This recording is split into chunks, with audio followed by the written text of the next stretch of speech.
que je ne puisse pas tomber. Ce sont les prières que nous faisions. Même si frère, papa, même si je me retrouve au milieu de plusieurs femmes, même si elles sont jolies comment, c'est mon cœur.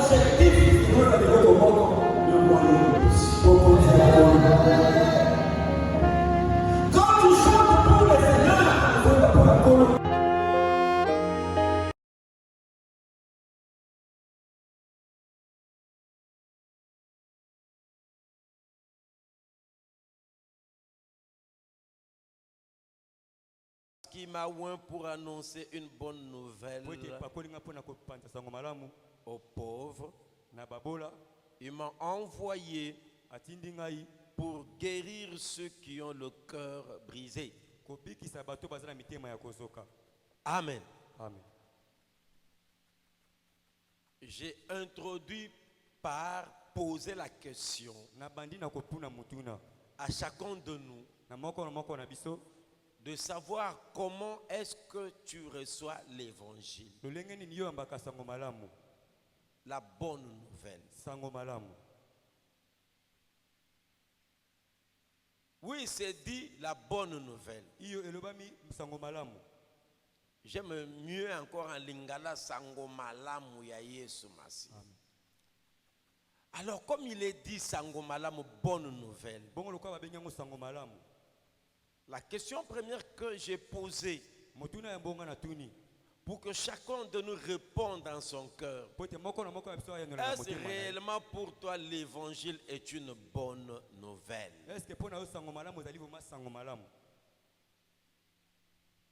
Alors si tu veux te poser la question, ou tu veux poser la question à ton cœur ou à ton esprit, de sorte que tu trouves une réponse à toi-même, par toi-même, c'est de pouvoir saisir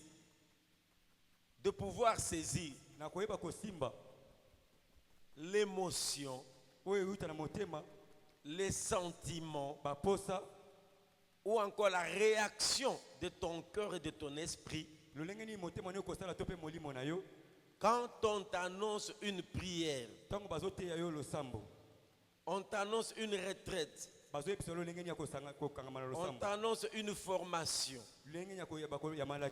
un enseignement, on t'annonce une étude, un partage, un séminaire autour de la parole de Dieu. Est-ce que tu reçois ça comme une bonne nouvelle? Selon ce que j'ai dit hier, que la bonne nouvelle procure la joie, la réjouissance. Alléluia. Amen. Ça signifie que si toi tu reçois ça comme bonne nouvelle, c'est avec joie, avec réjouissance, avec plaisir, que ton esprit ou ton cœur accepte tout ce qui est comme programme ou rendez-vous avec Dieu. Alors c'est pourquoi je t'ai posé déjà la question, est-ce que réellement pour toi l'évangile, la parole de Dieu est une bonne nouvelle? Est-ce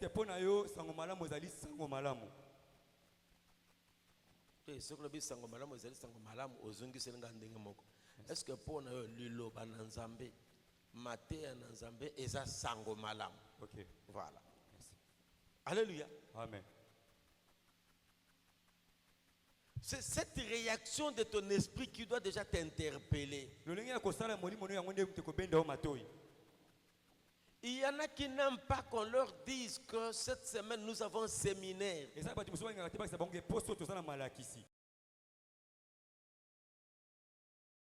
Déjà. Comme nous disons Lingala, abaye na déjà. Bacheli ce séminaire. Cette annonce-là, qui consiste à te dire que nous avons un jeûne prière cette semaine.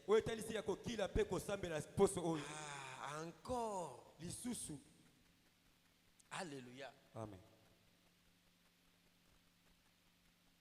ton attitude à l'église,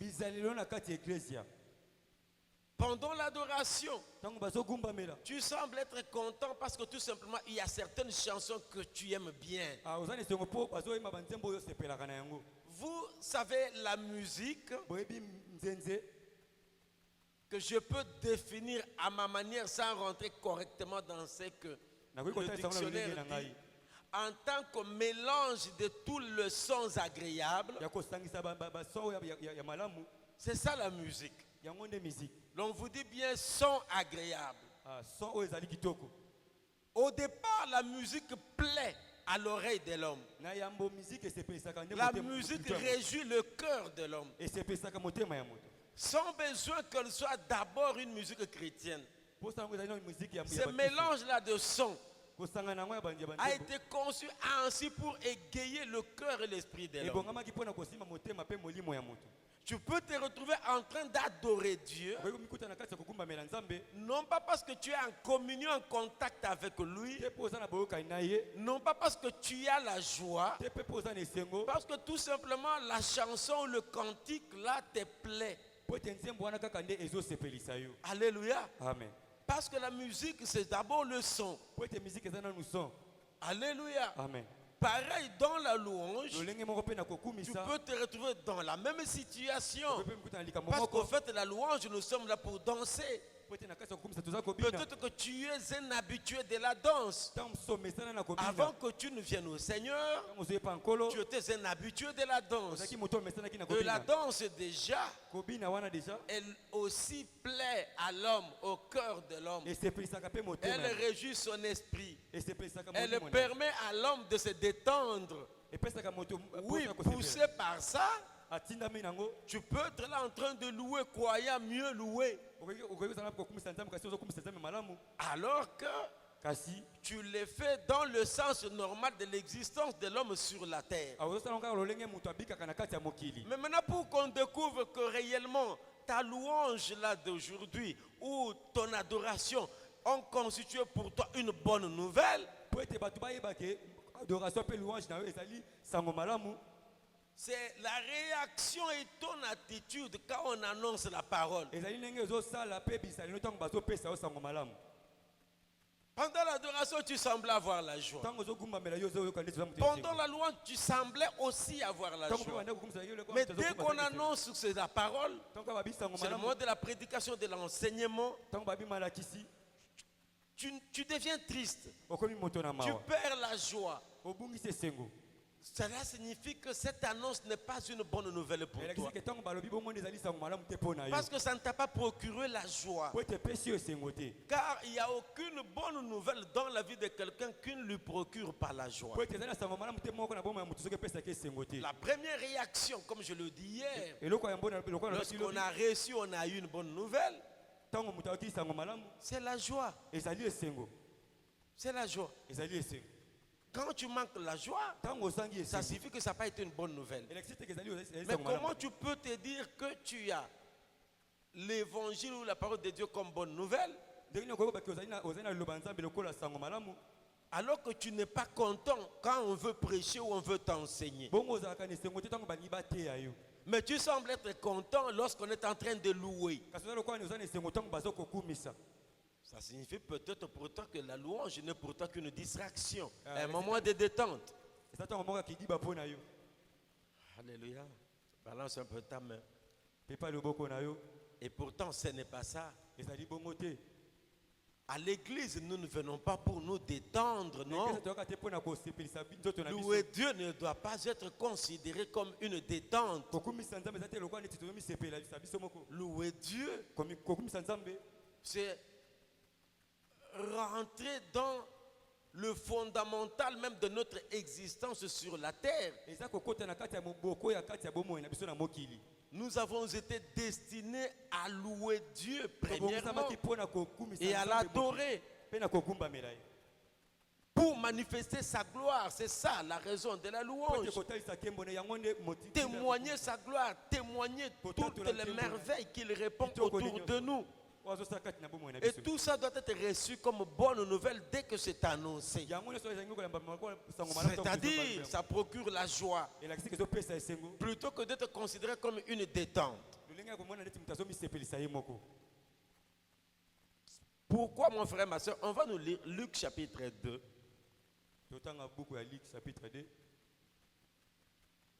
Il y a eu aussi, en ces temps-là, d'autres personnes aussi qui ont manqué la joie à l'annonce d'une nouvelle. Non, à l'annonce d'une nouvelle, à l'annonce il y a Sango. Je n'ai pas dit Sango Malam, j'ai dit d'une nouvelle. Luc chapitre 2, si on peut nous lire à partir du verset 8e jusqu'au 11e. Luc chapitre 2, versets 8 à 11. Je lis au nom du Seigneur Jésus-Christ. Amen. Il y avait dans cette même contrée des bergers qui passaient dans le champ le veille de la nuit pour garder leurs troupeaux. Et voici, un ange du Seigneur leur apparut et la gloire du Seigneur resplendit autour d'eux. Ils furent saisis d'une grande frayeur. Mais l'ange leur dit, ne craignez point, car je vous annonce une bonne nouvelle qui sera pour tout le peuple le sujet d'une grande joie. C'est qu'aujourd'hui, dans la ville de David,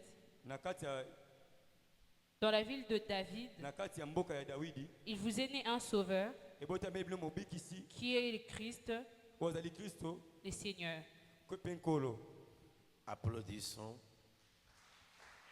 Applaudissons pour cette parole de l'évangile. Applaudis bien, mon frère, ma soeur. Il est dit ceci, que dans cette même contrée-là, il y avait des bergers. Ils passaient dans le champ la veille de la nuit pour garder leurs troupeaux. Et voici un ange du Seigneur leur apparut. Et la gloire du Seigneur resplendit autour d'eux. Ils furent saisis d'une grande frayeur. Alléluia. Amen. Ils furent saisis d'une grande frayeur. Mais l'ange leur dit, ne craignez point, car je vous annonce une bonne nouvelle. Bété-la de Jésus-Christ, ma bonne. Alléluia. Amen. À la vue de l'ange, ces bergers ont eu peur. Mais leur dit non. N'ayez pas peur. Je vous annonce aujourd'hui une bonne nouvelle qui sera pour tous les peuples le sujet d'une grande joie. Alléluia. Amen. Applaudis encore pour cette parole de l'évangile. Une bonne nouvelle qui sera pour tout le peuple sujet de joie. Alléluia. Amen. C'est pourquoi je vous disais tantôt, la parole de Dieu, l'évangile de l'Éternel, doit être pour toi une bonne nouvelle. C'est-à-dire, la parole doit produire en toi comme conséquence la joie quand tu la reçois. Quand tu l'entends, tu dois avoir la joie. Quand tu as un programme pour la parole de Dieu, tu dois produire en toi la joie. C'est ça qui va témoigner qu'effectivement ceci est pour toi une bonne nouvelle. Alors c'est ça la question que je te posais. Comment tu reçois la parole? Comment tu reçois le programme de l'église, le programme avec Dieu? Si cela n'a pas comme conséquence la joie en toi, c'est que ce n'est pas pour toi une bonne nouvelle. Alléluia. Alléluia. Amen. L'ange a dit à ses bergers, mais n'ayez pas peur. Je vous annonce aujourd'hui une bonne nouvelle qui va communiquer la joie à tout le peuple. Quelle est cette bonne nouvelle-là? C'est qu'aujourd'hui, dans la vie de David, il vous est né un sauveur qui est le Christ, le Seigneur. Alléluia. Amen. Écoutez la bonne nouvelle. C'est qu'aujourd'hui, dans la ville de David, il vous est né un sauveur. Alléluia. Alléluia. Amen. Bien-aimé dans le Seigneur, je disais hier que la prière produit des meilleurs résultats, des bons fruits, lorsque déjà tu l'as accepté dans ton cœur comme une bonne nouvelle. L'annonce qui consiste à te dire que nous aurons prié. Si elle te fait peur, si elle t'inquiète, si elle te tourmente, mon frère, ma soeur, en ce moment-là, ça ne constitue pas pour toi une bonne nouvelle. Parce que tu ne reçois pas ça avec joie. Alléluia. Amen. Il faut recevoir cette nouvelle avec joie. Il faut recevoir cette communication avec joie. Mais si tu as peur, si tu t'inquiètes, si tu te tourmentes, là, il y a un problème. Alléluia. Amen. Le berger était tourmenté, effrayé. Mais l'ange leur dit, n'ayez pas peur. Je vous annonce aujourd'hui une bonne nouvelle. Alléluia. Amen. Qui va procurer la joie à tout le peuple. Cette bonne nouvelle, c'est quoi? C'est qu'il vous est né aujourd'hui un sauveur. Alléluia. Amen. Il vous est né aujourd'hui un sauveur. Alléluia. Amen. Un sauveur. Aujourd'hui, tu es venu, tu es là. Est-ce que déjà tu acceptes? Tu as la joie d'être ici aujourd'hui. Alléluia. Amen. Est-ce que tu as la joie d'être ici aujourd'hui? Est-ce que tu es venu ici avec plaisir pour écouter la bonne nouvelle? Est-ce que tu es ici avec foi que j'ai un sauveur? Alléluia. Amen. Ce n'est plus un sauveur qui est né que nous devons aller voir, mais c'est un sauveur qui a accompli déjà la mission. Alléluia. Amen. Aujourd'hui, nous ne sommes pas là pour un sauveur qui est né. Nous ne sommes pas là à attendre un sauveur qui doit accomplir la mission. Mais c'est un sauveur dont la mission est déjà accomplie. Ceci signifie que si hier, toi tu avais des doutes, si hier, toi tu pouvais être à la place de ceux-là qui attendaient un sauveur, oui, eux ils pouvaient encore attendre. Eux ils pouvaient encore chercher à attester que ce sauveur est né. Et on leur a même dit, allez-y dans la vie de David, dans Bethléem, allez-y, vous allez le voir selon tel signe. Mais aujourd'hui, moi avec toi, nous avons un sauveur qui a déjà accompli la mission. Il m'a déjà sauvé, il t'a déjà sauvé. Pour avoir dit à la croix de Golgotha, tout est accompli. Oui, tout est déjà accompli. Ce que toi tu as, c'est d'accepter. Ce que toi tu as, c'est de croire. Ma libération. Aujourd'hui, mon salut. Cette parole va me sauver. Aujourd'hui, cette parole est la vérité. Aujourd'hui, cette parole-là, c'est Jésus lui-même. Donc, je vais aller écouter Jésus. Je vais aller entendre Jésus. Je vais aller suivre Jésus. Je vais aller écouter ce que le Christ a prévu pour moi aujourd'hui. Et mon âme sera sauvée. Et mon âme sera libérée. Si tu crois à ça, et si tu es venu avec plaisir grandir dans la joie de cette annonce, dans la joie de la bonne nouvelle. Oui, le salut est avec toi. Alléluia. Amen. Si c'est comme cela que tu es venu, le salut est avec toi. Les bergers ont eu peur, plein de frayeur à la vue de l'ange. Il leur dit non, ne soyez pas effrayés, n'ayez pas peur. C'est qu'aujourd'hui, je suis là pour vous annoncer une bonne nouvelle. Alléluia. Amen. Je suis là pour vous annoncer une bonne nouvelle. La bonne nouvelle, ce n'est pas que aucun des poteaux. Non, l'ange n'est pas venu leur dire ça. La bonne nouvelle, l'ange n'est pas venu leur dire, c'est qu'aujourd'hui, le Congo est sauvé. Vous aurez demain le pain à 100 francs congolais. Non, non, non, non, non, non. Il n'est pas venu leur dire, comme le jour-là, avec Élisée et les lépreux. Ce jour-là, Élisée a prophétisé, demain, nous aurons à tel prix la farine dans ce pays. Ce n'est pas ça que l'ange est venu annoncer. L'ange n'est pas venu annoncer que Christ a dit il y aura des emplois multiples ici de demain. Il va ouvrir, les gens vont avoir du travail. Ce n'est pas ça que l'ange est venu leur dire. L'ange n'est pas venu leur dire, c'est que dans cette église, à partir du mois prochain, il y aura beaucoup de mariages. Non, il est venu leur annoncer la venue du Sauveur, la naissance du Sauveur. C'est pour te dire, bien-aimé dans le Seigneur, que tu dois avoir la joie dans l'église. Ce n'est pas quand on te prophétise. Non, Dieu m'a dit tu auras beaucoup d'argent. Ah non, Dieu a dit il va des visas. Wow. Mes chers frères et sœurs, même s'il y a beaucoup de visas, ce ne sont pas des visas pour le royaume des cieux. Ce ne sont pas des visas pour le paradis. Ce sont des visas pour la vie sur la terre.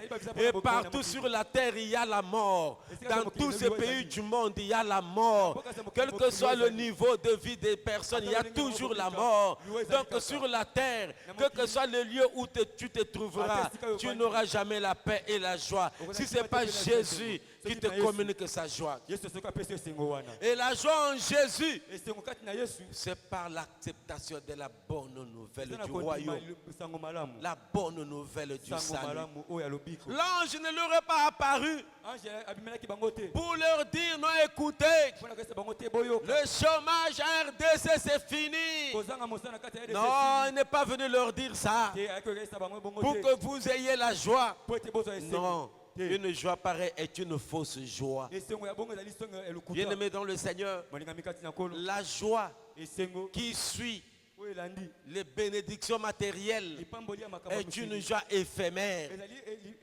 La joie que tu as ou la joie que tu as procurée, ce que tu as reçu sur le plan matériel ne peut être considéré qu'une joie éphémère. La vraie joie, la vraie joie, la bonne joie, la meilleure joie, c'est la bonne nouvelle de Jésus de Nazareth dans sa vie. Et la bonne nouvelle de Jésus-Christ dans sa vie, elle est l'assurance de ce que nous avons chanté tout à l'heure. Là-haut, mon nom est inscrit. Là-haut, mon nom est inscrit. Là-haut, mon nom est inscrit. Là-haut, mon nom est inscrit. Là-haut, là-bas. Nouvelle Jérusalem, mais moi je l'aime, je veux y aller. Jérusalem, mais moi je l'aime, je vais y aller. Y aller, oh, je vais y aller. Oh, y aller, oh. Alléluia. Amen. Mais j'aime encore un autre qui dit, même si toi, tu ne connais pas mon nom, ce qui est sûr, là-haut, Jésus connaît mon nom. Alléluia. Amen. Même si toi tu ne connais pas mon nom, mais là-haut, Jésus connaît mon nom. C'est ça la bonne assurance. C'est ça la bonne nouvelle qui doit plus nous réjouir. Mon frère, ma soeur, ce que j'aime ce soir, c'est que tu te rendes compte qu'effectivement, avant toute profondeur dans la prière, si toi tu n'as pas la joie quand tu entends les choses de Dieu, si toi tu n'as pas la joie quand tu viens à l'église, si toi tu n'as pas la joie lorsqu'on t'annonce une bonne nouvelle du royaume, un programme avec Jésus est une nouvelle du royaume, un programme d'enseignement ou d'études bibliques est une bonne nouvelle du royaume, un programme de séminaire ou de formation est une bonne nouvelle du royaume. Un programme avec Jésus-Christ est une bonne nouvelle du royaume. Si cette annonce-là te fait peur, si cette annonce-là t'inquiète, c'est que ce n'est pas une bonne nouvelle pour toi. Alléluia. C'est que ce n'est pas une bonne nouvelle pour toi. Et si ce n'est pas ça une bonne nouvelle pour toi, toi tu attends seulement venir danser à l'église ou louer. Oui, c'est une très bonne chose. Mais attention, notre louange à l'église ne doit pas être transformée en détente. Ça, je le dis et j'insiste. Église du Seigneur, bien-aimés dans le Seigneur, faisons attention. Si chaque fois les choses de Dieu, nous ne les recevons pas avec joie, et que nous semblons manifester la joie au moment de la louange, attention que ça ne soit pas considéré comme un temps de détente. Une louange détente, une louange amusement, une louange plaisir. Faisons attention, peuple de Dieu. Faisons attention. Et dans cette attitude, nous allons constater que dans la plupart des églises, pour le moment, nous sommes très concentrés. Apparemment, lorsqu'il faut chasser des démons, oui, vous allez voir les gens prier très fort. Dès qu'on va parler de l'esprit des morts, dès qu'on va parler de chasser de l'esprit de la sorcellerie, vous allez sentir les gens très concentrés. Apparemment, parce que d'après moi, à l'église, notre